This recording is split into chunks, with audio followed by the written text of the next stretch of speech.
Buenas tardes.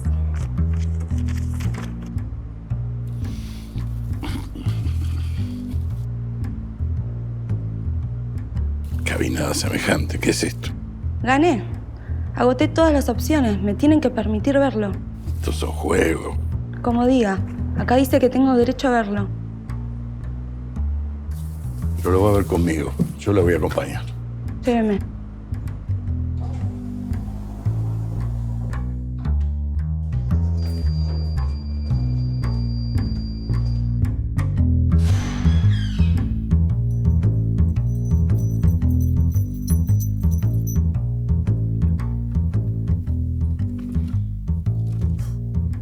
Hace décadas que no se habla.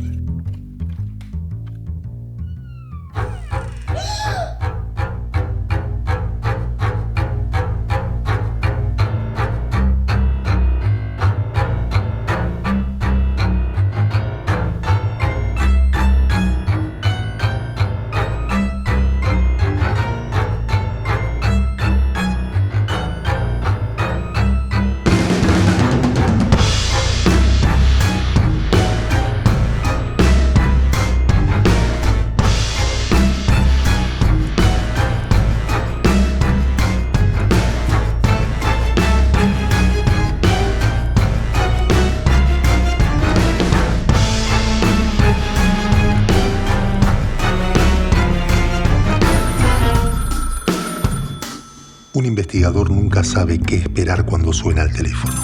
Puede ser un marido celoso, una estafa, una cuestión de derechos de autor o alguna otra estupidez. Esa noche lo que oí superó todo lo conocido. Era el caso que había estado esperando toda mi vida. Un caso criminal y literario a la vez.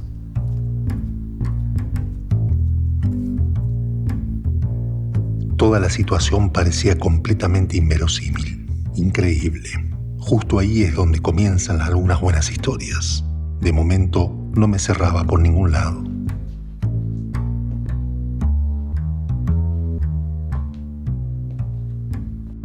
¿Qué anda buscando usted acá? Soy una investigadora académica. Estoy trabajando en mi tesis sobre Lovecraft. En mi investigación descubrí que en el horror de Nahuatl se cita a la Biblioteca Nacional. Al parecer aquí se encuentra el único ejemplar del Necronomicon disponible. Un libro horroroso, escrito por un árabe, por el mismísimo diablo. ¿Sabe algo del robo del libro? No sé nada, lo juro. Está bien. Está bien. Puede quedarse, puede irse. Lo que sí le digo es que va a estar siendo vigilada. Ya dimos el alerta. Ahora, ¿usted realmente es una académica? ¿No hay que dejarse embaucar por un chiste de Borges? Por supuesto, puedo mostrarle mis credenciales si lo desea. Sí, está bien. Ni se moleste. ¿Lo ayudo? El viejo bibliotecario podía tener la respuesta o una pista, algo. Ahora, siempre se dijo que el tema del Necronomicon, el libro escrito por el diablo, era no solo una invención de Lovecraft, sino también un chiste de Borges, ¿no? ¿Usted lo vio? Yo no lo vi, justamente por eso estoy acá. ¿Usted lo vio? No existe. Sin embargo, han denunciado su robo. Y hemos visto que en la caja donde estaba, está vacía. Dicen tantas cosas. Me imagino que un viejo bibliotecario como usted debe conocer muy bien estas historias, ¿no? Le habrán llegado más de una persona pidiéndolo. A veces. ¿Y usted qué le dice? Que lo inventó Borges. ¿Le gustaba eso al viejo, eh? ¿Sí? Le gustaba. ¿Y le gustaba simular que los libros de la biblioteca no existían o que existían? Era su mayor habilidad. ¿A usted no le parece que puede tener algo que ver con el tema este del libro escrito por el demonio? Puede. Pero habría que buscar la ficha del demonio. Bueno, estamos yendo a buscarla. ¿En qué? ¿En la D? ¿La buscamos en D de demonio? ¿En S, Satanás? No. En el horror de Dunwich, el libro de Lovecraft, ahí se habla de un autor árabe. De Abdul. Uno de los mitos es que Borges se quedó ciego por haber leído el Necronomicon. Eso me lo dijeron, pero no lo podía asegurar.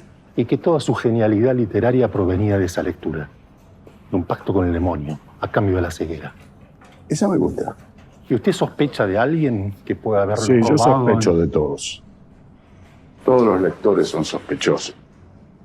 Vienen a buscar algo que no tienen. Entonces, ¿qué va a pasar? Van a robar lo que no tengan. Necesitaba toda la paciencia del mundo, de la eternidad. No era claro si el viejo empleado quería o no colaborar, o las dos cosas, quería y no quería. Descifrarlo era una pesquisa dentro de otra. El oscuro personaje sabía demasiado o no sabía nada. Sentía de todos modos que establecíamos una complicidad tácita. Estaba jugando conmigo y a mí de algún modo me divertía. Me sentía desafiado. Este es el fichero que hizo Paul Grusac. De todo. De todo lo que hay en la biblioteca. Apártese un poquito. Perdón.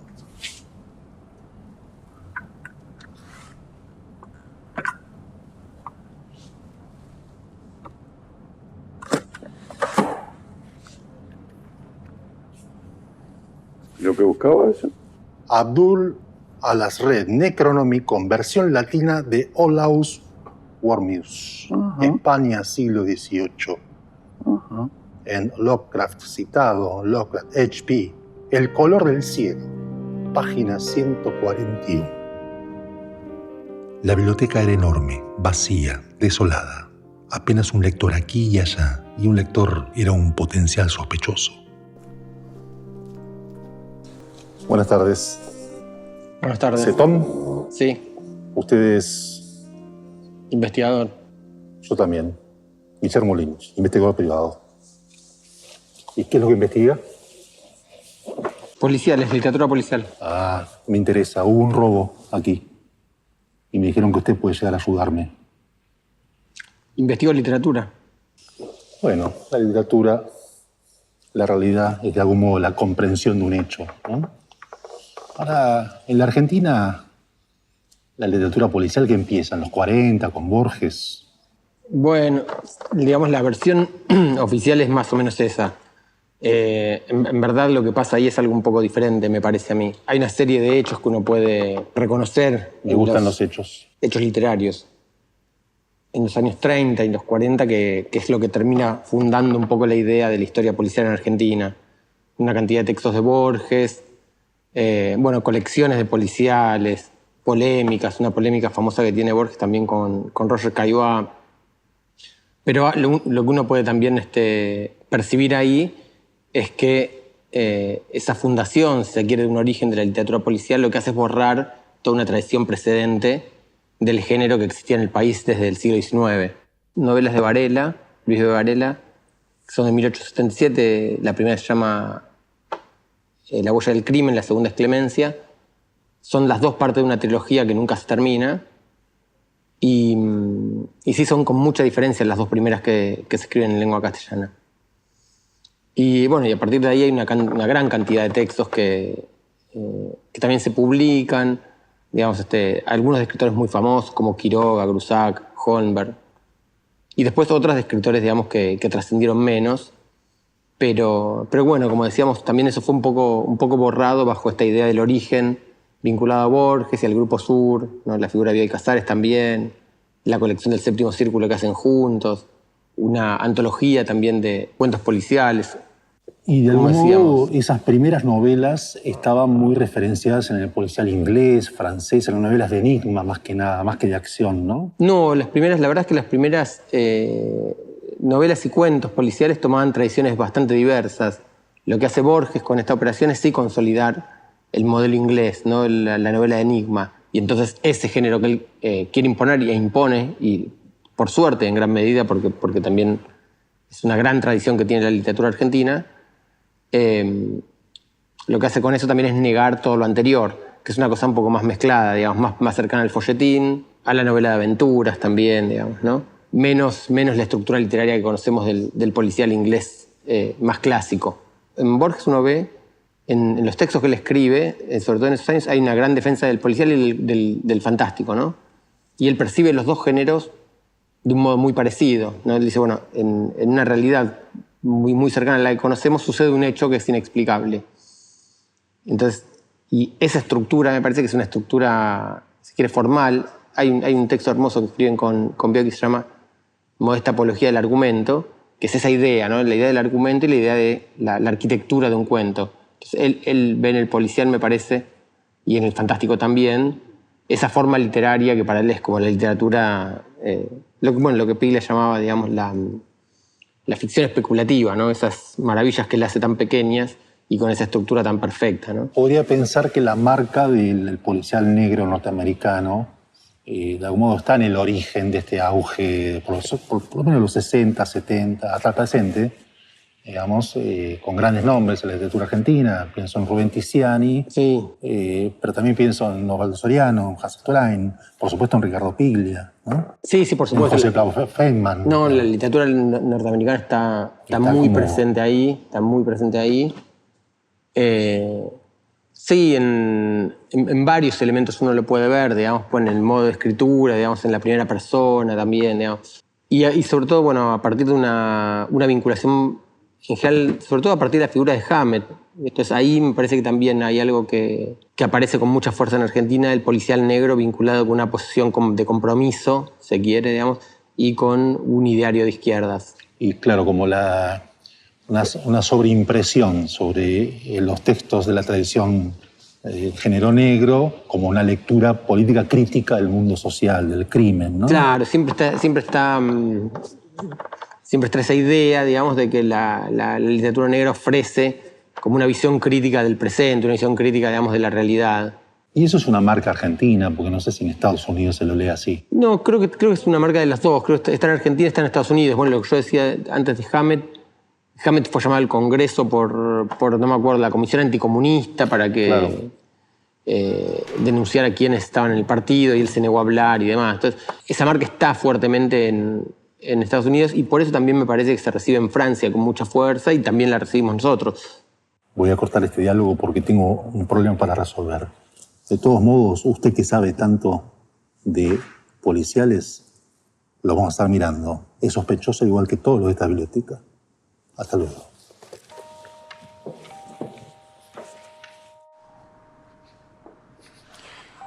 Le daría fuego, pero esto es una biblioteca. No se puede fumar, está prohibido. Perdón, no sabía.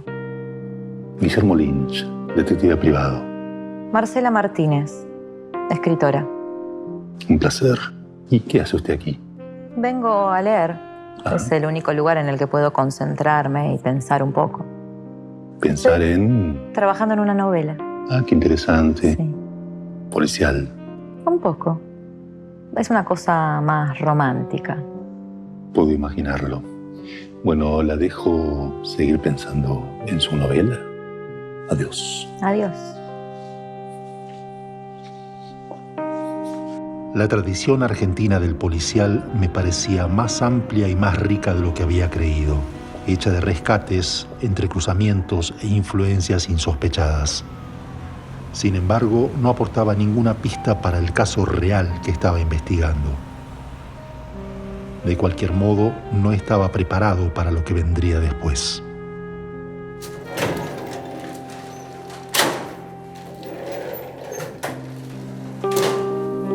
¿Qué hace usted acá? Lo estaba esperando. Ya veo. Vengo a hablar con usted. Está bien. Pasemos a la oficina.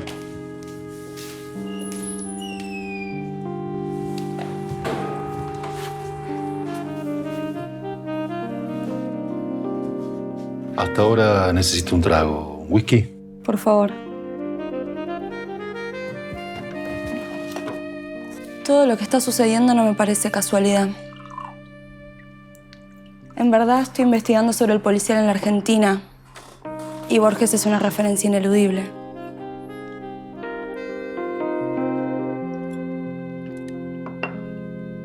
Esto que pasó con el Necronomicon, quisiera ayudarle a resolver el caso.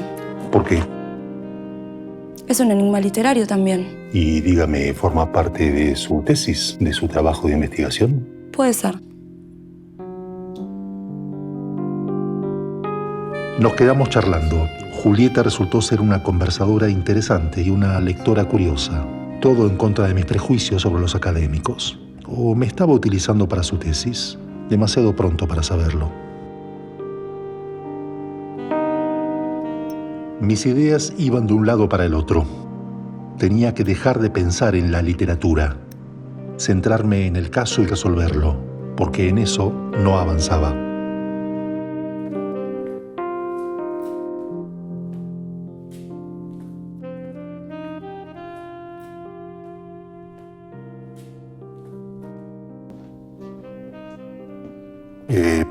Perdón. Ragendorfer. Por ahora. Patán. Sí. Paula Castiglioni. Me presento, yo soy Guillermo Lynch, detective privado. Estoy investigando el robo de un libro y me dijeron que te hablar con ustedes. Que son los que más saben de cuestiones policiales y literarias. Vos has trabajado mucho como cronista policial. Sí, en ese sentido, o sea, uno siempre se pregunta si la realidad imita a la ficción o al revés. Uno siempre se pregunta eso. Uno siempre se pregunta eso y sabiendo que es una pregunta incontestable, ¿no? Pero más allá de eso, más allá de esa falta de respuesta, lo que sí sé es lo siguiente. Si vos escribís una ficción, esa ficción debe producirle al lector la sensación de que está leyendo algo que realmente sucedió. Y si vos estás escribiendo una crónica periodística, o sea, estás escribiendo sobre algo que realmente sucedió, le tenés que hacer creer al lector que en realidad te está leyendo una novela. Vos, Paula, también has trabajado lo que se llama género negro, digamos, sus distintas inflexiones. ¿Cómo ha sido tu experiencia? Bueno, yo el policial, también como Patán, lo fui trabajando desde la parte periodística, en investigaciones policiales, ligado a lo social, ¿no? Problemáticas sociales, barrios populares y después también en la parte de la ficción. Y están muy relacionadas, ¿no? Porque hay como una frontera móvil, digamos. Es una frontera móvil, una frontera muy delgada. Porque también para poder contar un hecho terrible, como son los hechos policiales, tenés que tener cierto arte para contarlo y llegar al otro, ¿no? Y de cierta manera empujar un poquito a la justicia para que se mueva y le dé importancia a determinado caso. Y en la ficción policial, para que sea verosímil, también necesitas una investigación, como lo haces en lo periodístico. Vos, por ejemplo, en tu último libro, está por acá. Sí, acá está Pistoleros. Pistoleros, es una narración muy cruda. Tomás el tema de la trata, por ejemplo. O sea, la pregunta es, ¿hay temas, digamos, que plantean un límite moral a la hora de escribir? ¿Cómo narrar eso? ¿Hasta dónde me detengo? ¿No? ¿Dónde hay un pudor a vencer o un juicio moral a transgredir, ¿no? Creo que uno muestra y después el valor moral lo hace el lector. Y en el caso de Pistoleros hay trata, hay violencia de género, hay pedofilia y es crudo, porque la realidad también es cruda. No me medí al narrarlo, porque quería que el lector sintiera el mismo asco que puede sentir al leer una crónica policial.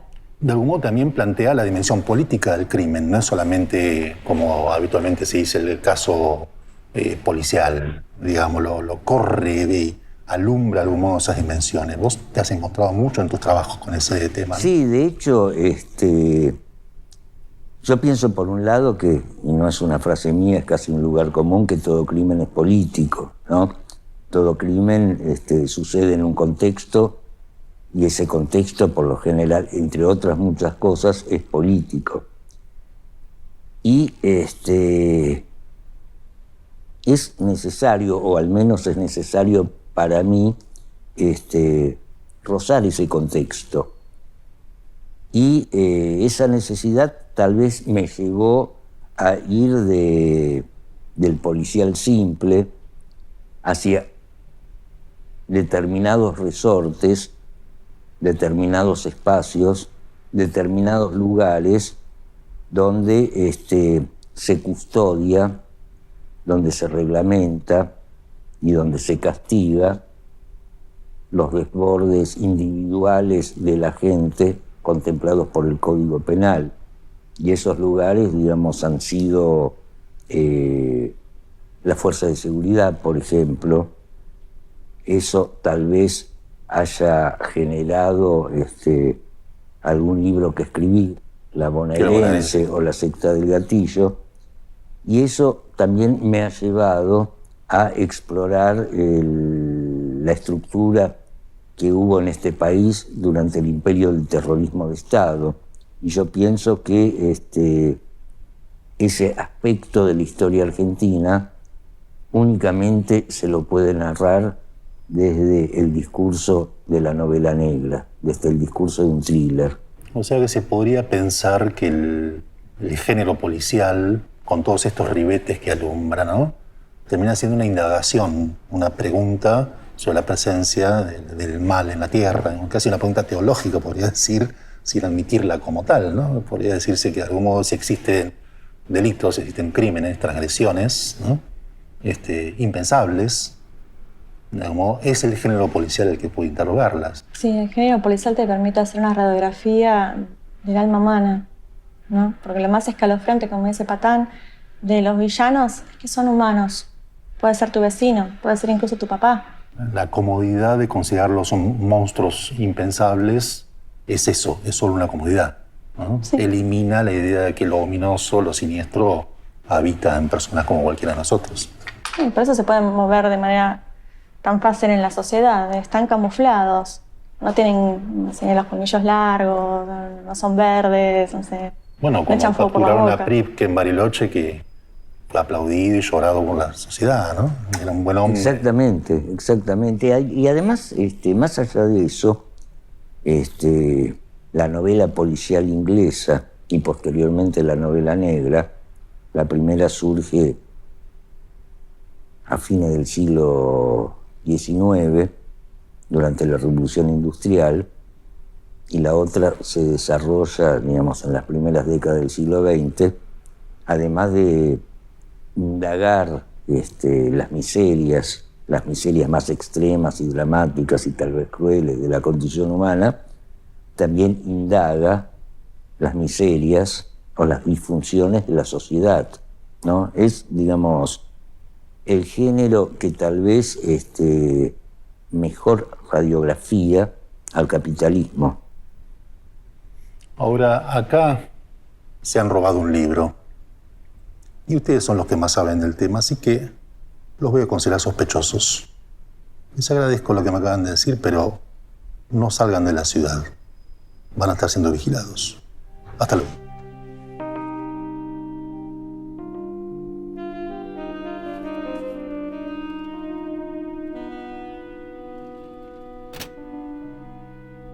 Tengo que seguir el hilo. Todo me lleva a Rodolfo Walsh. Ajedrez, una lógica de hierro, integridad intelectual. Nadie como él para guiarme en la investigación sobre los hechos.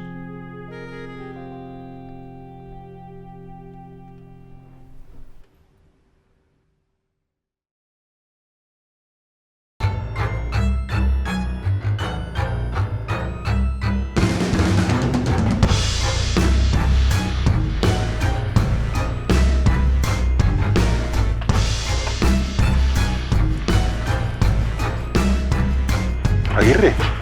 Guillermo. ¿Cómo estás? Muy bien. Vos me vas a ayudar a resolver un caso. ¿Sí puedo? Se afanaron un libro acá. Ajá. Bueno, vos hiciste este libro, una compilación, un periodismo literario itinerario, de las pocas entrevistas que dio Walsh en su vida. Me parece que de algún modo se puede seguir su evolución. Me gustaría que cuentes un poquito de eso. Bueno, Walsh comienza como un escritor de relatos policiales clásicos y como un periodista de batalla, ¿no? O sea, un periodista, digamos, de información general. Todoterreno. Todoterreno, ahí está. Y me parece que, bueno, como sabemos, hay un momento en que él hace un viraje y cuenta, bueno, yo libraba una batalla como si la justicia existiera. Reaccionó ante el encuentro con Juan Carlos Libraga, sobreviviente de los fusilamientos. Un fusilado que vive. Claro. Esto que se cuenta de que él, digamos, volvió a Jet, a la editorial donde trabajaba, y que decía, encontré al hombre que mordió al perro. O sea, en relación al modo en que se alude a la nota excepcional en el periodismo en el periodismo clásico, ¿no? Y justamente la revelación para él en ese momento, en ese sentido, es que esa nota no le interesaba a ningún medio, ¿no? O sea, ahí él hace un aprendizaje sobre el periodismo muy rápido, ¿no? Y al mismo tiempo también es muy interesante ver en ese momento cómo se resignifica su experiencia previa como escritor, cómo él utiliza, digamos, los recursos que tiene como narrador policial. Algo que me parece muy importante en ese sentido, o por lo menos significativo, es un punto en común que se puede observar respecto de los relatos policiales a después la escritura de los testimonios, ¿no? Que es la cuestión de que la verdad o lo que se busca no está escondido, sino que está a la vista. Es una vieja idea del relato policial, es la idea de la carta robada, ¿no? de Poe. O sea, lo que se busca no está escondido, como decía, sino que está a la vista, pero no lo vemos. O sea, es tan evidente que dejamos de percibirlo. En el prólogo, en la nota preliminar a Variaciones en Rojo, su primer libro de cuentos, Walsh dice que en determinadas páginas de cada uno de los 3 relatos que integran ese libro, la solución está a la vista, dice él, ¿no? O sea, el lector ya tiene todo lo necesario como para resolver por sí mismo el enigma, ¿no? Y lo que vemos después cuando él investiga justamente los crímenes del basural o incluso su crónica sobre el asesinato de Rosendo García, es que es también esa misma mirada, o sea, no están ocultos estos hechos, ¿no? O sea, en el caso de la reconstrucción de Operación Masacre, justamente un dato fundamental es ese dato que le permite saber que la ley marcial fue dictada después de los fusilamientos. Y ese no es un dato que estaba, digamos, enterrado, sino que él lo consigue de un documento público, ¿no? Pero resignifica toda la estructura dramática del evento, ¿no? Y si vamos, por ejemplo, a su último periodo, que es el de la Agencia Clandestina de Noticias, cuando él, con un pequeño grupo de periodistas, produce una serie de partes, ¿no?, sobre hechos de la represión, él ahí está trabajando también con información pública, o en todo caso con algunos informantes, pero es justamente esa información que por ahí no se visualizaba o estaba más disimulada en la prensa. Ahora, siempre él tuvo una tensión con el oficio de escritor, que consideraban la categoría burguesa, digamos, y con los géneros. Siempre amenazó con una novela, pero consideraba también un género burgués. Y siempre de algún modo amenazaba con abandonar el género del cuento, pues lo consideraba. Pero permanece la estructura dramática del cuento en su investigación siempre tiene la obsesión de la eficacia, ¿no? Para el tema de la eficacia denunciativa es central, y el lector como el que decide último. Me parece que ahí hay una de las claves para entender el pasaje a la política. Él plantea desde muy joven esa ambición de escribir una novela, pero tiene que ver también, y eso surge de su propia reflexión, que se puede ver, por ejemplo, en las entrevistas que él concede, que, digamos, esa idea responde también al imaginario convencional del escritor, ¿no? Escribir la gran novela, ¿no? Del mismo modo que para el periodista novato encontrar la gran nota es la consagración, ¿no? Lo que vemos, sobre todo en los años 60, cuando él está más vinculado con la acción política, es que todas sus ideas tienen un nuevo giro, ¿no?, respecto de lo que él llama la trampa cultural, ¿no? O sea, todas esas ideas esas ideas convencionales respecto de qué es un escritor, qué hace un escritor, a quiénes se dirige un escritor, él las somete a una revisión crítica muy fuerte, como que pone a prueba lo que escribe con ese horizonte, ¿no? Cuando habla de que la denuncia traducida a la novela no tiene filo, o sea, no molesta a nadie, o sea, no tiene ningún efecto, ¿no? Claro. En otro texto, en el prólogo que escribe A los que luchan y los que lloran, el libro de Jorge Massetti, Comandante Segundo. Comandante Segundo Walsh, habla de la mirada fotográfica del periodista nato, ¿no? Que él dice, el que es capaz de sintetizar, digamos así, de un golpe de vista, el que es capaz de descubrir de un golpe de vista, digamos, el dato revelador, ¿no? De una situación, de un problema. Y me parece que eso, digamos, se asocia también con su culto por el relato breve, ¿no? Borges y Walsh, los que no escriben novelas. Así es. Gracias, Osvaldo. A vos. Vamos a ver si podemos descifrar este enigma literario y policial.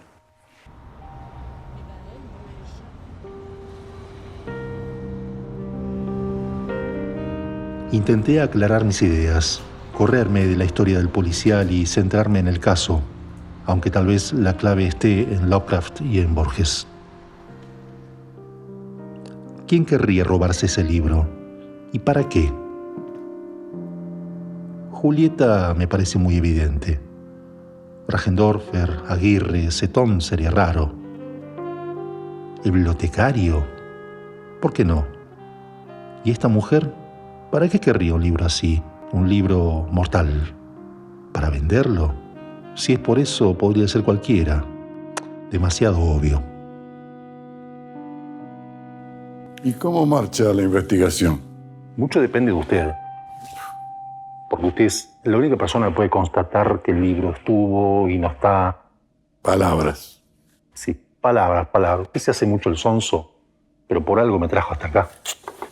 ¿Esto qué? ¿Esto era de Borges? Precisamente.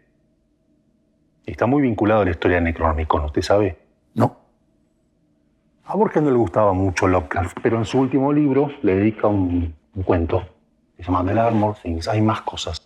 ¿Se siente bien? A veces la humedad.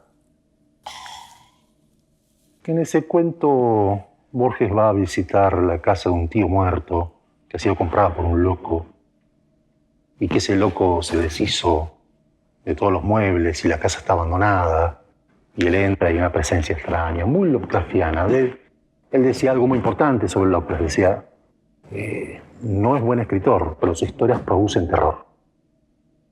Es lo que vale. Ahora, en ese cuento hay una mesa y él la describe exactamente como esta, una mesa semicircular de trabajo con dos agujeros detrás que están sin duda cubiertos por esas máquinas de escribir. No de crédito esas cosas, es un policial sencillo. Por algo usted me trajo hasta acá.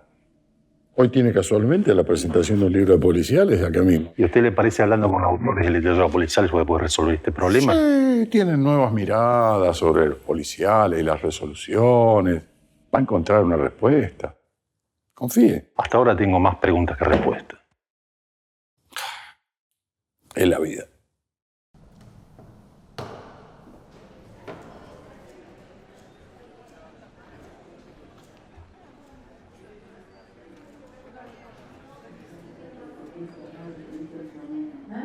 ¿Y a mí? ¿Que era una nota de Gijena? Sí, creo que Sí, de Daniel, sí. Perdón, los interrumpo un momento. Sí. Mi nombre es Guillermo Lynch, soy detective privado y estoy con un caso que creo que ustedes me pueden resolverán. Se han robado un libro muy importante de la Biblioteca Nacional. ¿En serio? Nada más y nada menos que el Necronomicon, el libro escrito por el diablo. Tenemos un par de pistas, pero todo conduce a la idea de que es una suerte de enigma literario. Entonces, en estas horas de investigación, todo indica que escritores de policial negro, como son ustedes, pueden ayudarme. Y me gustaría, de algún modo, pensar este tema, digamos, ¿qué es la novela policial? ¿Qué es la novela policial negra en la contemporaneidad? Ustedes, en general, toman temas contemporáneos, ¿no? El tema del narcotráfico, el tráfico de niños. Eso me parece que es un giro interesante, ¿no? De la narrativa policial negra o como se la quiera denominar, ¿no? El género negro ahora está obligado a meterse desde siempre, pero es su esencia. Hoy es lo que está pasando y lo que no queremos que siga pasando. O sea que había una beta denuncialista de algún modo. Y ese vínculo entre la ficción y lo que llamamos realidad, o vaya a saber qué es, de algún modo está tematizado, ¿no? que creo que en general, incluso a veces las noticias se nos anticipan a lo que escribimos. Sí, es verdad. Dicen que exageramos hasta que sale la noticia publicada. Sí, ¿no? Sí, yo tengo escrito una novela sobre algo que no quiero que pase, pero está todo dado para que en algún momento pase. Pasarías de ser una escritora policial negro a ser una profeta, de algún modo. No, estoy denunciando las circunstancias que conducen a eso. Eso es la esencia de la novela negra, ¿sabes? Cambiar el mundo, cambiar las circunstancias. En el caso tuyo, Ferraro, vos trabajás con lo que es del orden de lo delictual pesado actual. Sí, creo que los temas van decantando por su propio peso. Hay un poco de delay cuando uno escribe, cuando uno puede escribir en caliente. O sea, si uno piensa, el policial negro en los 70 tuvo mucha importancia acá y después desapareció. Porque cómo vas a escribir algo tan violento cuando la realidad te está superando. Necesitas darte un espacio. Después hubo diferentes novelas que fueron excepciones, casi diría. Pienso Chau Papá de Damonte en el 96, pienso Entre Hombres de Maggiore en el 2001, pero después la crisis del 2001 también fue un golpe muy fuerte. ¿Cómo seguir escribiendo género negro? Entonces hubo como un periodo ahí de reposo que tardó en decantar, y después sí, el género negro a partir del 2005, del 2006, con diferentes colecciones, con diferentes festivales, con nuevos autores, empezó a tener un nuevo recorrido. Y ahí es donde empezamos a interactuar nosotros, creo. Pero, ¿qué pasó ahí? Digo, hay una realidad que pide género negro, porque hay una brecha social entre los pobres y los ricos cada vez más grande, hay una violencia, hay un descreimiento de la justicia acá en Argentina.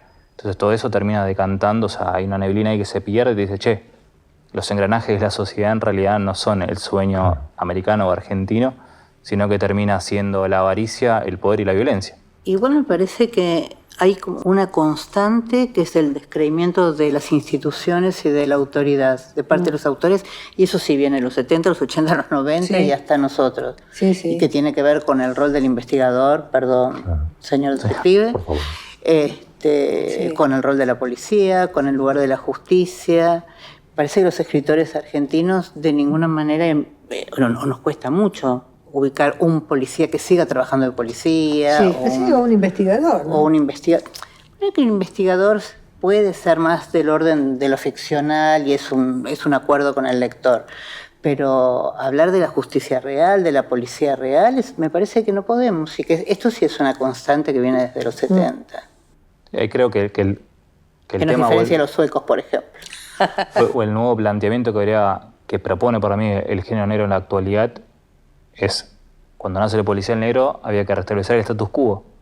Y ahora la pregunta es, ¿por qué hay que restablecer el status quo que es injusto? ¿Por qué voy a restablecer algo que está mal de base? Entonces, o la figura del detective, o la figura de lo que sea, del periodista, del amigo, del muerto, de lo que sea, trata de hacer justicia, va a ser una justicia paralela, no de manera oficial. Y ahí obviamente lo que te está diciendo es que no se puede restaurar el orden moral si no se puede restaurar el orden moral personal, porque no hay una manera de resolver todos los problemas del mundo. Sí, eso es una novela negra más que nada, o sea, no una policial. Yo tengo una novela en la que la justicia, mi investigador es un juez en lo penal, que siempre, por H o por B, de un modo u otro, termina investigando, ¿no? Y en esa novela en particular, él no hace justicia y es juez. Lo deja ir al pibe, lo deja ir, se sienta con él, habla con él durante una hora, saca guita del bolsillo y le da todo lo que tiene, cuando en realidad lo que él tendría que hacer como juez es llevárselo y entregarlo en la comisaría. Pero él considera que ese chico es inocente y que merece tener otra oportunidad. O sea, es una visión completamente no convencional del rol de un juez o del rol de alguien a cargo de hacer justicia. ¿Por qué? Por lo que están diciendo ustedes, porque la justicia es una farsa. Entonces, frente a eso hay distintas formas de ubicarse. La de este tipo es no hacer justicia, en términos... Y de algún modo la figura del investigador o del protagonista, del sujeto, digamos, que lleva a cabo la pesquisa, es una figura compleja porque es alguien que, como decía Nico, está un poco al margen de la ley, se permite transgredir límites morales incluso, ¿no? Eso en el policial norteamericano es casi el ABC de esa figura. Es una figura con mucho de épico, en el sentido que en la Argentina conseguimos a la épica, Martín Fierro, que es un asesino después de todo, como diría Borges, ¿no? Me parece que hay algo, una continuidad en esa figura, que es una figura que a su vez, salvo quien les habla, no es muy común.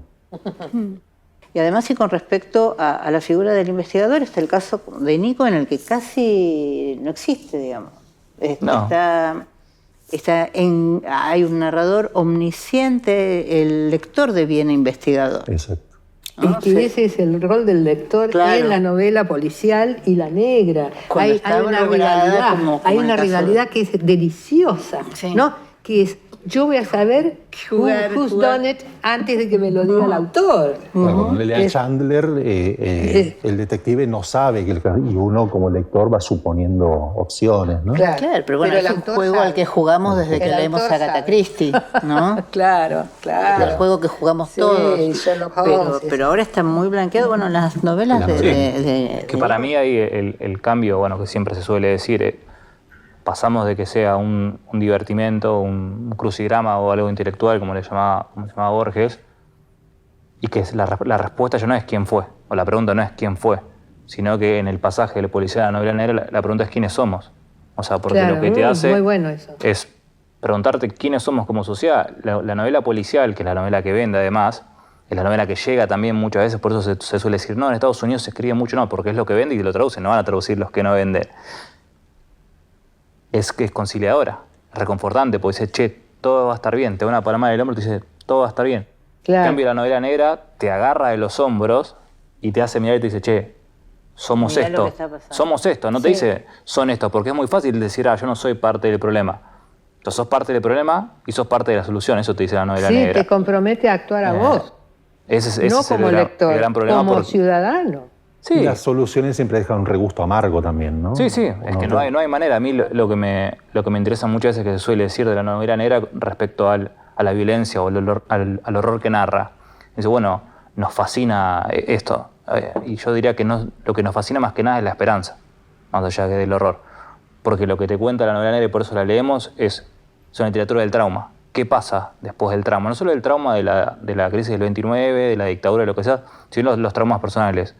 ¿Quiénes somos después de los daños? Ferraro, eso que acaba de decir lo vuelve doblemente sospechoso. Voy a seguir con mi trabajo. Éxito. Y que aparezca el libro. A propósito, ¿ustedes tienen alguna sospecha de quién puede haber estado interesado en robarse el Necronomicon, nada más y nada menos, el libro escrito por el demonio? No, pero hace un rato pasó una chica que tuvo preguntas que... ¿No por es lo esta? Sí, nos dejó el libro. Es esta, estaba acá, estaba en el público. La acabo de ver salir.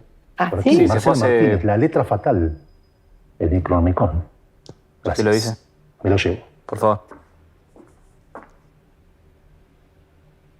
Perdón, ¿usted vio a esta mujer? A ver. Sí, de hecho acaba de salir. Decime, ¿en qué parte de la biblioteca no hay cámaras de seguridad? Tenemos monitoreada toda la biblioteca, con excepción de la terraza. Ok.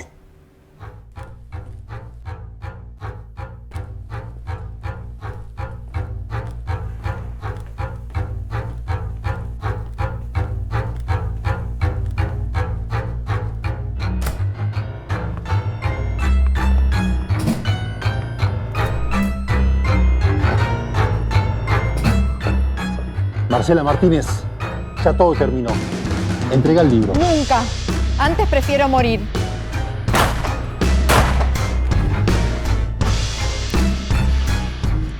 Ese libro ha causado demasiado daño. Soy una escritora mediocre. Ese libro me va a dar el talento que le dio a Borges. A Borges le costó la ceguera y la felicidad. Ya todo terminó. ¡No! ¡No!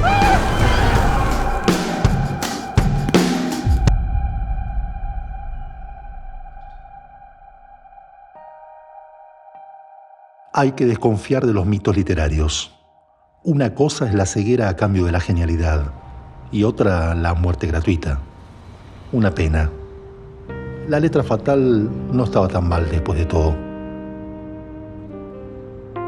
Con Juli pasamos horas estudiando los géneros menores, los autores menos conocidos, más extraños, hasta que ella termine su tesis al menos. Tal vez la espere algún doctorado en el extranjero, quién sabe. Después de todo, para un investigador un género es un área de trabajo como cualquier otro.